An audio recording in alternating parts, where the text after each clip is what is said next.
Let's get to the point. Bagay ang name na Angriest Burger ni Burger King kasi ito lang yata ang spicy na burger na pati yung bun mismo spicy din. Pwede na mag-audition sa Viva Max ang burger na ito sa hotness. And let's be honest, this is not a sponsored post. I paid for my order. I tried 2 items. Number 1, Angriest Whopper Jr., 185 pesos for a meal, 105 pesos a la carte.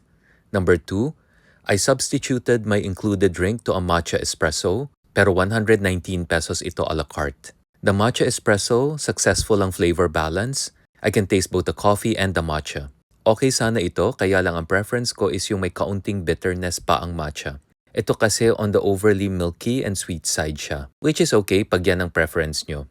The Angriest Burger, may 2 other size options pa ito, pero dahil maanghang, I chose small lang muna. And buti na lang kasi 3 kinds of spicy ito. Number 1, the red bun hindi lang pala pa-cute ang red color, may spiciness na rin pala. Pero thankfully, mild spicy lang. Number 2, yung sauce inside, sweet and spicy rin. As if kulang pa, number 3, nagdagdag pa sila ng sliced peppers. The sweetness helped the spiciness, parang yung nakadate ko 2 years ago.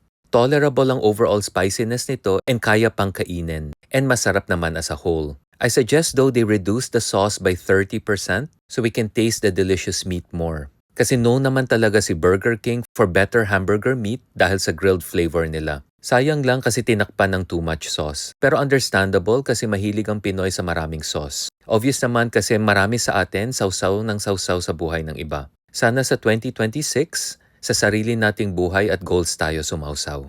Click follow for the next story.